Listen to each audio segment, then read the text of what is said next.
gentle listener, and welcome to Nocturnal Transmissions, the fortnightly podcast that brings you dark tales, both old and new, performed by voice artist Kristin Holland. Bram Stoker, Irish writer and, interestingly enough, theatre manager. Author of 12 novels and numerous short stories, he is of course best known for his 1897 Victoria Gothic masterpiece.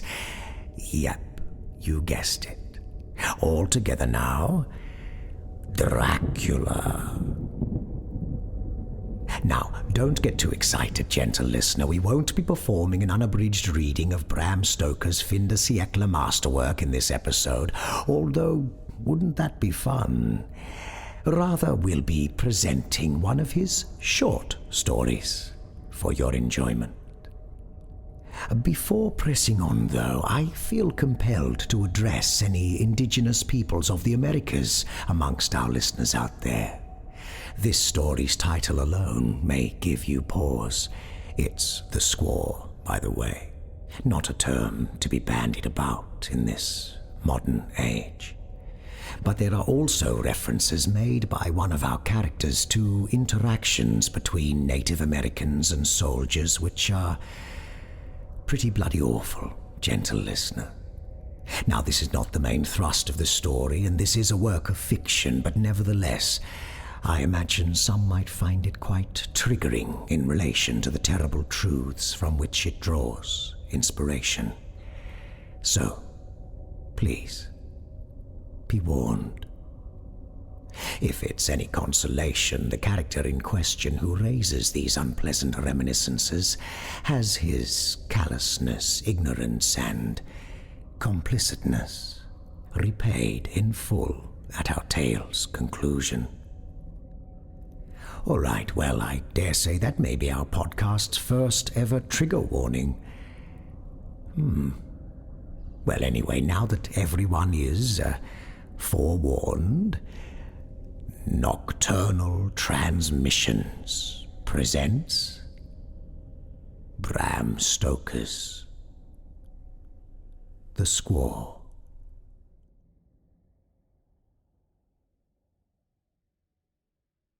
Nuremberg, at the time, was not so much exploited as it has been since then. Irving had not been playing Faust, and the very name of the old town was hardly known to the great bulk of the travelling public.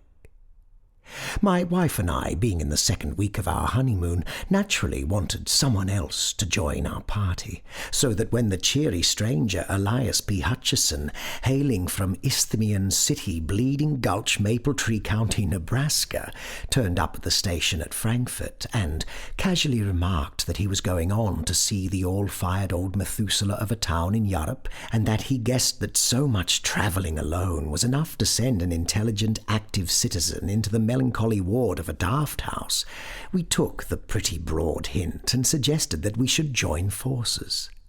We found, on comparing notes afterwards, that we had each intended to speak with some diffidence or hesitation, so as not to appear too eager, such not being a good compliment to the success of our married life, but the effect was entirely marred by our both beginning to speak at the same instant, stopping simultaneously and then going on together again. Anyhow, no matter how, it was done, and Elias P. Hutcheson became one of our party. Straightway, Amelia and I found the pleasant benefit. Instead of quarrelling, as we had been doing, we found that the restraining influence of a third party was such that we now took every opportunity of spooning in odd corners. Amelia declares that ever since she has, as the result of that experience, advised all her friends to take a friend on the honeymoon.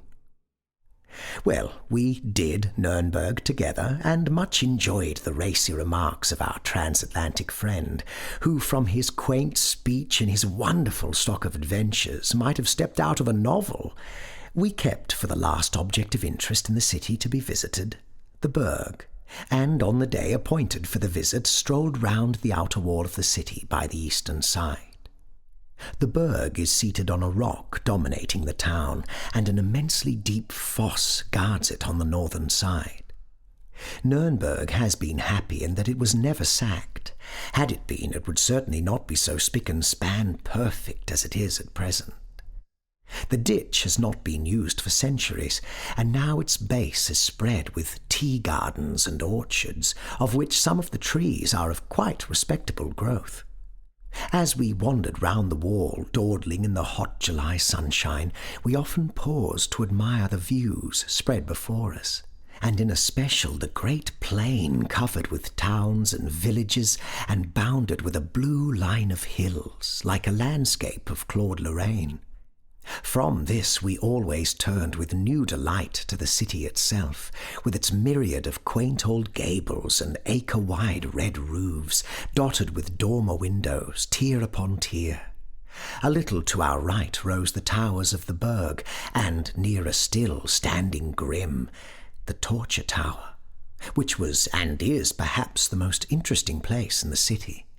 For centuries the tradition of the Iron Virgin of Nurnberg has been handed down as an instance of the horrors of cruelty of which man is capable. We had long looked forward to seeing it, and here at last was its home. In one of our pauses we leaned over the wall of the moat and looked down. The garden seemed quite 50 or 60 feet below us, and the sun pouring into it with an intense, moveless heat like that of an oven. Beyond rose the grey, grim wall, seemingly of endless height, and losing itself right and left in the angles of bastion and counterscarp. Trees and bushes crowned the wall, and above again towered the lofty houses on whose massive beauty time has only set the hand of approval. The sun was hot and we were lazy. Time was our own, and we lingered, leaning on the wall.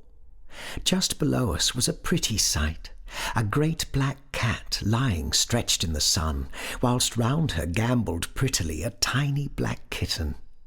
The mother would wave her tail for the kitten to play with, or would raise her feet and push away the little one as an encouragement to further play. They were just at the foot of the wall, and Elias P. Hutcheson, in order to help the play, stooped and took from the wall a moderate-sized pebble.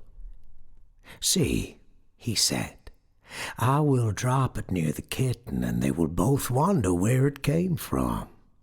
"Oh, be careful," said my wife. "You might hit the dear little thing." "Not me, ma'am," said Elias P.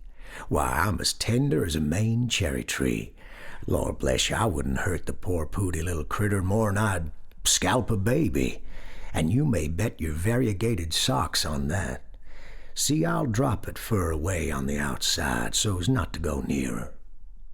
Thus saying, he leaned over and held his arm out at full length and dropped the stone.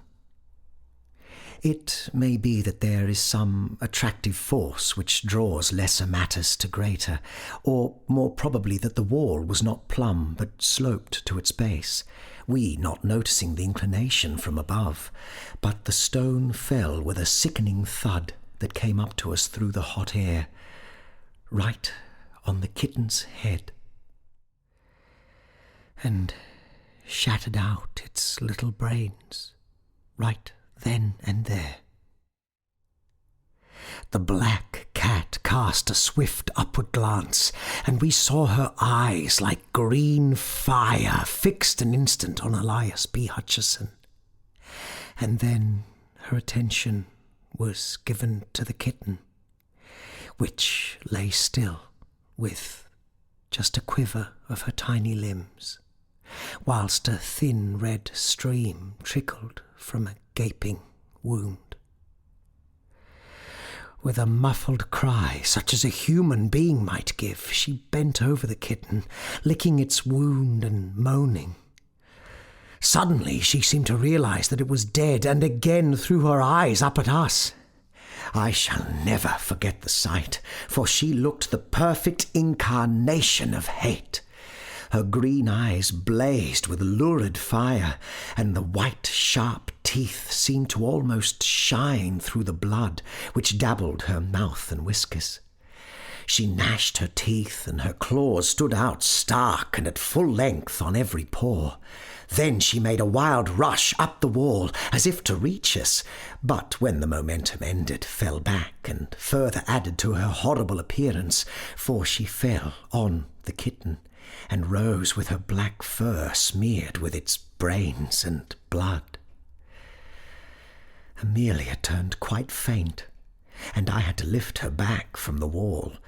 There was a seat close by, in shade of a spreading plane tree, and here I placed her whilst she composed herself. Then I went back to Hutcheson, who stood without moving, looking down at the angry cat below. As I joined him, he said, "Well, I guess that air the savagest beast I ever see. Except once when an Apache squaw had an edge on a half-breed what they nicknamed Splinters because of the way he fixed up her papoose, which he stole on a raid just to show that he appreciated the way they'd given his mother the fire torture. She got that kind of look so set on her face that it just seemed to grow there. She followed Splinters more'n 3 years, till at last the braves got him and handed him over to her. They did say that no man, white or Injun, had ever been so long a-dying under the tortures of the Apaches.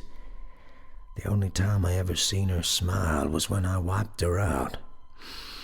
I came on the camp just in time to see Splinters pass in his checks.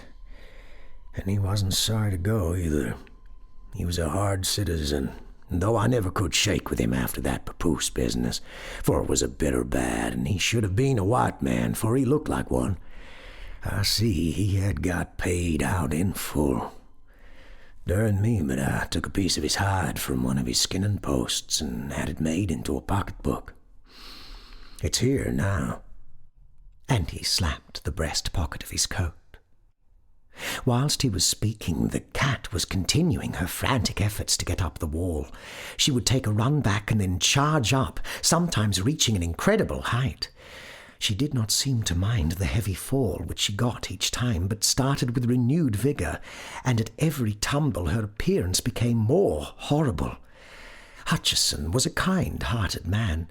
My wife and I had both noticed little acts of kindness to animals as well as to persons, and he seemed concerned at the state of fury to which the cat had wrought itself.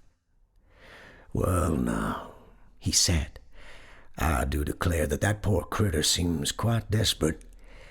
There, poor thing, it was all an accident, though that won't bring back your little one to you. Say, I wouldn't have had such a thing happen for 1,000. Just shows what a clumsy fool of a man can do when he tries to play. Seems I'm too darn slippery-handed, even to play with a cat. Say, Colonel," it was a pleasant way he had to bestow titles freely, "I hope your wife don't hold no grudge against me on account of this unpleasantness. Why, I wouldn't have had it occur on no account." He came over to Amelia and apologized profusely, and she, with her usual kindness of heart, hastened to assure him that she quite understood that it was an accident. Then we all went again to the wall and looked over. The cat, missing Hutcheson's face, had drawn back across the moat, and was sitting on her haunches as though ready to spring. Indeed, the very instant she saw him, she did spring, and with a blind, unreasoning fury, which would have been grotesque, only that it was so frightfully real. She did not try to run up the wall, but simply launched herself at him, as though hate and fury could lend her wings to pass straight through the great distance between them. Amelia, woman-like, got quite concerned, and said to Elias P. in a warning voice, "Oh, you must be very careful. That animal would try to kill you if she were here. Her eyes look like positive murder." He laughed out jovially. "Excuse me, ma'am," he said, "but I can't help laughing. Fancy a man that has fought grizzlies and Injuns being careful of being murdered by a cat." When the cat heard him laugh, her whole demeanour seemed to change. She no longer tried to jump or run up the wall, but went quietly over and, sitting again beside the dead kitten, began to lick and fondle it as though it were alive. "See," said I. "The effect of a really strong man. Even that animal in the midst of her fury recognizes the voice of a master and bows to him." "Like a squaw," was the only comment of Elias P. Hutcheson as we moved on our way round the city fosse. Every now and then we looked over the wall and each time saw the cat following us. At first she had kept going back to the dead kitten, and then, as the distance grew greater, took it in her mouth and so followed. After a while, however, she abandoned this, for we saw her following all alone. She had evidently hidden the body somewhere. Amelia's alarm grew at the cat's persistence, and more than once she repeated her warning, but the American always laughed with amusement, till finally, seeing that she was beginning to be worried, he said, "I say, ma'am, you needn't be scared over that cat. I go healed, I do." Here he slapped his pistol pocket at the back of his lumbar region. "Why, sooner'n have you worried, I'll shoot the critter right here and risk the police interfering with a citizen of the United States for carrying arms contrary to regulations." As he spoke, he looked over the wall, but the cat, on seeing him, retreated with a growl into a bed of tall flowers and was hidden. He went on, "Blessed if that her critter ain't got more sense of what's good for her than most Christians. I guess we've seen the last of her. You bet she'll go back now to that busted kitten and have a private funeral of it, all to herself." Amelia did not like to say more, lest he might, in mistaken kindness to her, fulfill his threat of shooting the cat. And so we went on, and crossed the little wooden bridge leading to the gateway, whence ran the steep paved roadway between the burg and the pentagonal torture tower. As we crossed the bridge, we saw the cat again down below us. When she saw us, her fury seemed to return, and she made frantic efforts to get up the steep wall. Hutcheson laughed as he looked down at her and said, "Goodbye, old girl. Sorry I injured your feelings, but you'll get over it in time. So long." And then we passed through the long dim archway and came to the gate of the burg. When we came out again after our survey of this most beautiful old place, which not even the well-intentioned efforts of the Gothic restorers of 40 years ago have been able to spoil, though their restoration was then glaring white, we seemed to have quite forgotten the unpleasant episode of the morning.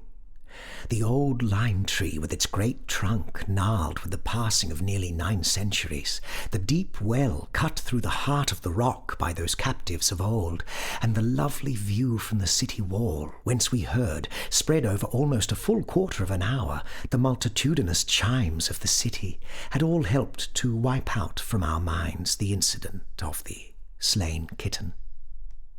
We were the only visitors who had entered the torture chamber that morning, so at least said the old custodian, and as we had the place all to ourselves, were able to make a minute and more satisfactory survey than would have otherwise been possible. The custodian, looking to us as the sole source of his gains for the day, was willing to meet our wishes in any way. The torture tower is truly a grim place, even now when many thousands of visitors have sent a stream of life and the joy that follows life into the place, but at the time I mention it wore its grimmest and most gruesome aspect. The dust of ages seemed to have settled on it, and the darkness and the horror of its memories seemed to have become sentient in a way that would have satisfied the pantheistic souls of Philo or Spinoza. The lower chamber where we entered was seemingly in its normal state, filled with incarnate darkness. Even the hot sunlight streaming in through the door seemed to be lost in the vast thickness of the walls, and only showed the masonry rough as when the builder's scaffolding had come down, but coated with dust and marked here and there with patches of dark stain which, if walls could speak, could have given their own dread memories of fear and pain.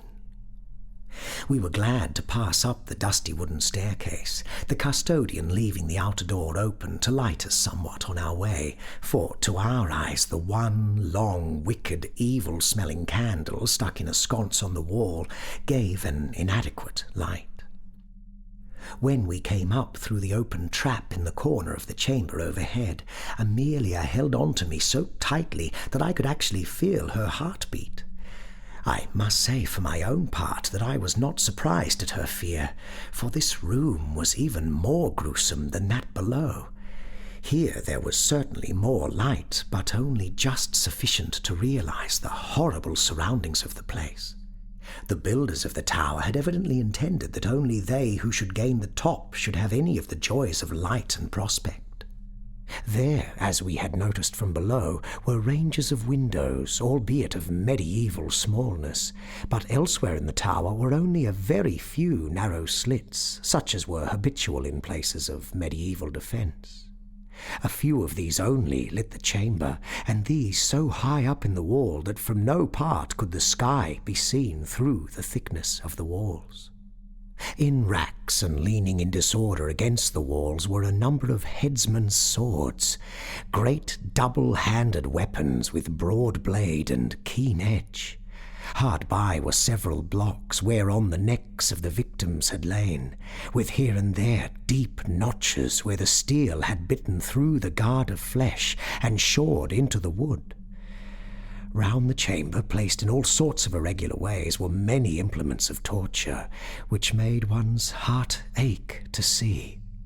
Chairs full of spikes which gave instant and excruciating pain, chairs and couches with dull knobs whose torture was seemingly less, but which, though slower, was equally efficacious. Racks, belts, boots, gloves, collars, all made for compressing at will. Steel baskets in which the head could be slowly crushed into a pulp, if necessary.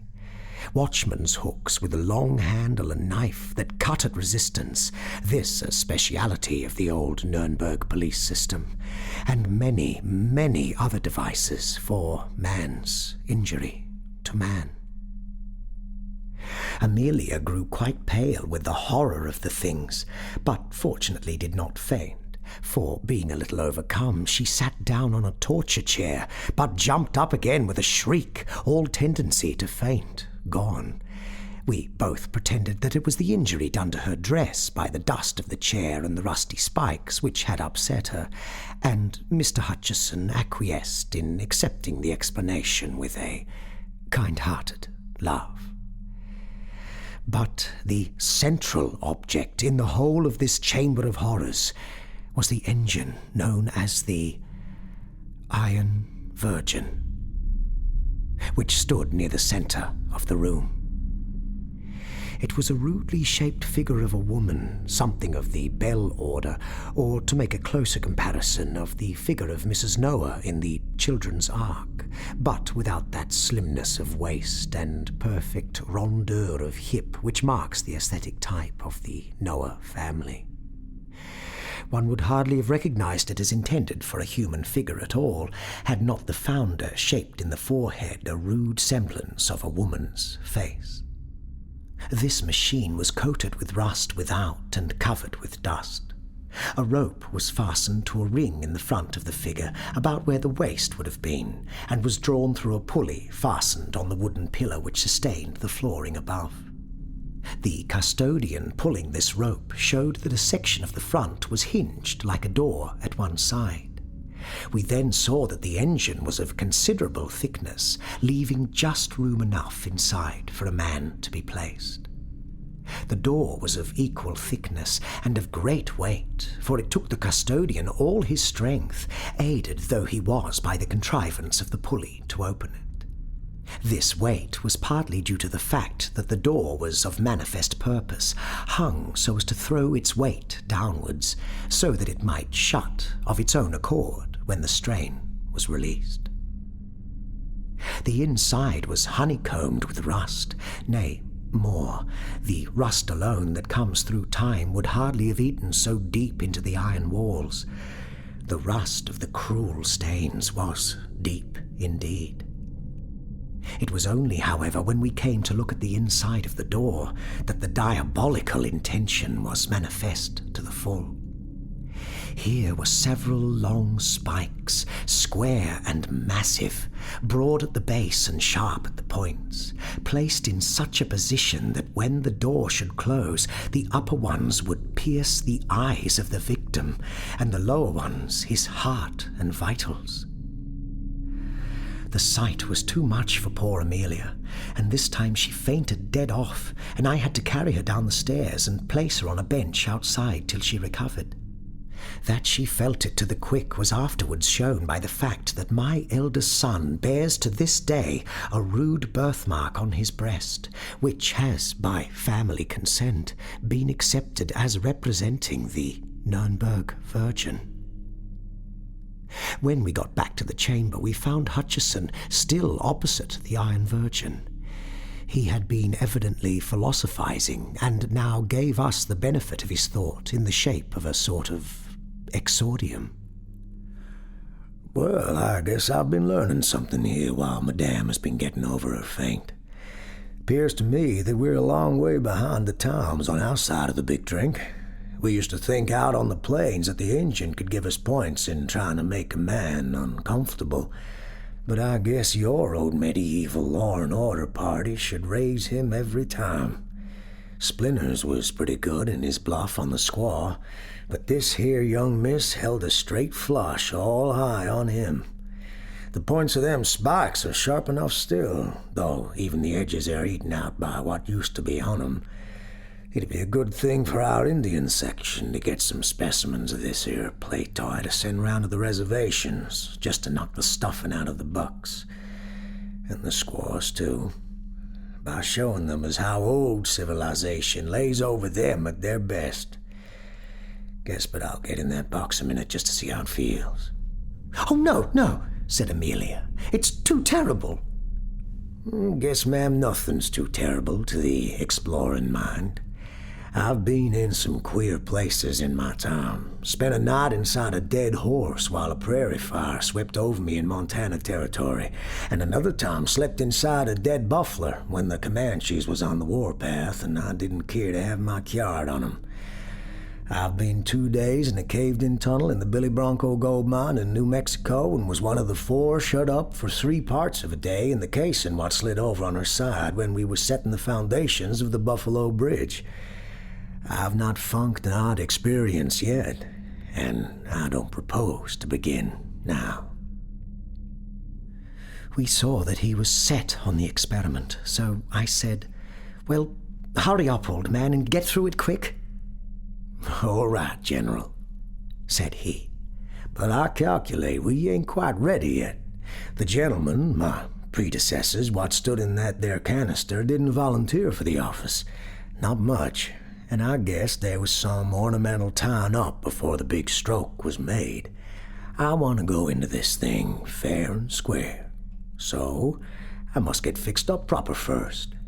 I dare say this old galoot can rise some string and tie me up according to sample." This was said interrogatively to the old custodian, but the latter, who understood the drift of his speech, though perhaps not appreciating to the full the niceties of dialect and imagery, shook his head. His protest was, however, only formal and made to be overcome. The American thrust a gold piece into his hand, saying, "Take it, pard. It's your part. And don't be scared. This ain't no necktie party that you're asked to assist in." He produced some thin, frayed rope and proceeded to bind our companion with sufficient strictness for the purpose. When the upper part of his body was bound, Hutcheson said, "Hold on a moment, Judge. Guess I'm too heavy for you to tote into the canister. You just let me walk in, and then you can wash up regarding my legs." Whilst speaking, he had backed himself into the opening, which was just enough to hold him. It was a close fit, and no mistake. Amelia looked on with fear in her eyes, but she evidently did not like to say anything. Then the custodian completed his task by tying the American's feet together, so that he was now absolutely helpless and fixed in his voluntary prison. He seemed to really enjoy it, and the incipient smile, which was habitual to his face, blossomed into actuality as he said, "Guess this here Eve was made out of the rib of a dwarf. There ain't much room for a full-grown citizen of the United States to hustle. We used to make our coffins more roomier in Idaho territory. Now, Judge, you just begin to let this door down slow onto me. I want to feel the same pleasure as the other jays had when those sparks began to move toward their eyes." "Oh, no," broke in Amelia hysterically. "It is too terrible. I can't bear to see it. I can't. But the American was obdurate. "Say, Colonel," said he, "why not take Madame for a little promenade? I wouldn't hurt her feelings for the world, but now that I am here, having come 8,000 miles, wouldn't it be too hard to give up the very experience I've been pining and panting for? A man can't get to feel like canned goods every time. Me and the judge here will fix up this thing in no time, and then you'll come back and we'll all laugh together." Once more the resolution that is born of curiosity triumphed, and Amelia stayed, holding tight to my arm and shivering whilst the custodian began to slacken slowly, inch by inch, the rope that held back the iron door. Hutcheson's face was positively radiant as his eyes followed the first movement of the spikes. "Wow," he said. "I guess I've not had enjoyment like this since I left New York. Bar a scrap with a French sailor at Wapping, and that weren't much of a picnic neither. I've not had a show for real pleasure in this dot-rotted continent, where there ain't no bars nor no engines, and where nary man goes heel to slow there, Judge. Don't you rush this business. I want a show for my money this game, I do." The custodian must have had in him some of the blood of his predecessors in that ghastly tower, for he worked the engine with a deliberate and excruciating slowness, which after 5 minutes, in which the outer edge of the door had not moved half as many inches, began to overcome Amelia. I saw her lips whiten and felt her hold upon my arm relax. I looked around an instant for a place whereon to lay her, and when I looked at her again, found that her eye had become fixed on the side of the Virgin. Following its direction, I saw the black cat crouching out of sight. Her green eyes shone like danger lamps in the gloom of the place, and their colour was heightened by the blood which still smeared her coat and reddened her mouth. I cried out, "The cat! Look out for the cat!" But even then she sprang out before the engine. At this moment she looked like a triumphant demon. Her eyes blazed with ferocity, her hair bristled out till she seemed twice her normal size, and her tail lashed about, as does a tiger's when the quarry is before it. Elias P. Hutcheson, when he saw her, was amused, and his eyes positively sparkled with fun as he said, "Darned if the squaw ain't got on all her war paint. Just give her a shove off if she comes any of her tricks on me, for I'm so fixed everlastingly by the boss that darn my skin if I can keep my eyes from her if she wants 'em. Easy there, Judge. Don't you slack at that rope, or I'll muke it." At this moment Amelia completed her feint, and I had to clutch hold of her round the waist, or she would have fallen to the floor. Whilst attending to her, I saw the black cat crouching for a spring, and jumped up to turn the creature out. But at that instant, with a sort of hellish scream, she hurled herself, not as we expected at Hutcheson, but straight at the face of the custodian. Her claws seemed to be tearing wildly, as one sees in the Chinese drawings of the dragon rampant, and as I looked I saw one of them light on the poor man's eye, and actually tear through it and down his cheek, leaving a wide band of red where the blood seemed to spurt from every vein.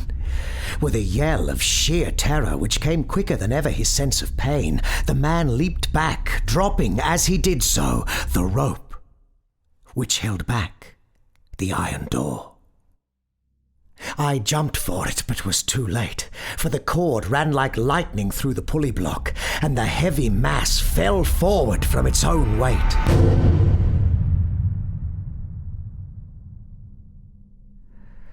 As the door closed, I caught a glimpse of our poor companion's face. He seemed frozen with terror. His eyes stared with a horrible anguish as if dazed, and no sound came from his lips. And then the spikes did their work. Happily, the end was quick, for when I wrenched open the door, they had pierced so deep that they had locked in the bones of the skull through which they had crushed, and actually tore him, out of his iron prison, till, bound as he was, he fell at full length with a sickly thud upon the floor, the face turning upward as he fell. I rushed to my wife, lifted her up and carried her out, for I feared for her very reason if she should wake from her faint to such a scene. I laid her on the bench outside and ran back. Leaning against the wooden column was the custodian, moaning in pain whilst he held his reddening handkerchief to his eyes, and sitting on the head of the poor American was the cat, purring loudly as she licked the blood which trickled through the gashed socket of his eyes.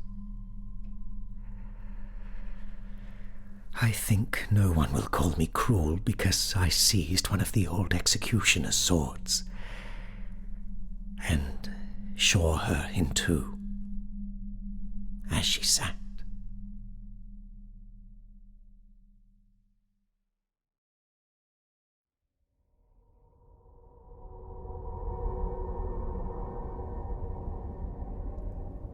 The SQUAW by Bram Stoker. Well, I for one am not terribly happy about how this turned out for the cat, but far be it from me to give notes to Bram Stoker. A big hello to those wonderful listeners who've joined up on Patreon as official Nocturnal Transmissions acolytes. Abby Fit, Kyle, and Cedocor. Hello, and welcome. Hello to all our new minions as well. My word, you minions are multiplying like bacteria. How lovely. You will all now be enjoying our Patreon subscriber-exclusive episodes, as well as the warm glow of being a part of our insidious enterprise. If you'd like to become an official supporter of Nocturnal Transmissions and reap the rewards, just visit patreon.com/Nocturnal Transmissions. You'll also find a link on our website, nocturnaltransmissions.com.au.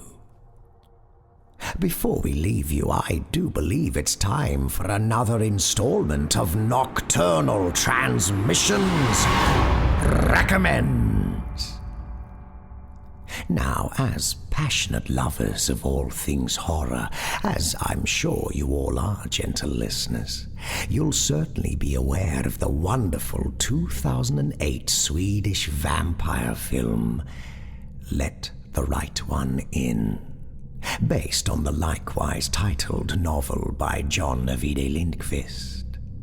Boy, oh boy, gentle listener, that film is worthy of a recommendation itself, but I'm assuming that you've already seen it, or at the very least the 2010 American remake, Let Me In, which really wasn't that bad as a matter of fact.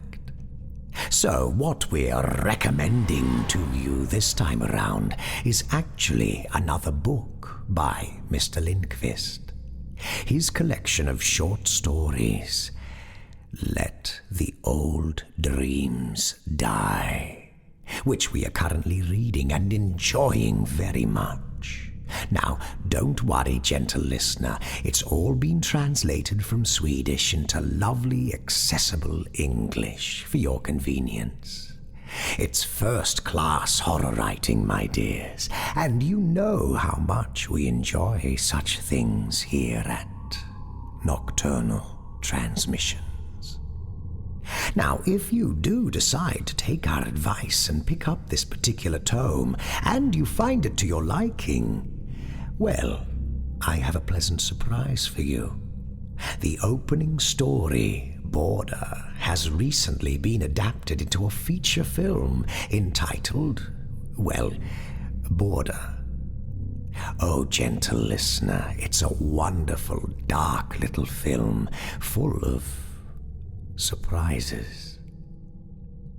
Do treat yourself. Let the old dreams die. Oh, and the film border, for that matter. Nocturnal Transmissions recommends it. This episode was brought to you with the generous assistance of our cohorts, Robert Troy Hampton Peterson, Sam Bell, Evan Dewley, Michael Wood, and Sanitarium magazine. All non-public domain stories are featured with the permission of the authors. All voices and production are concocted by Kristin Holland. Until next time, as always, watch the skies, fear the dark, and don't trust anyone, especially yourself. Good night, gentle listeners.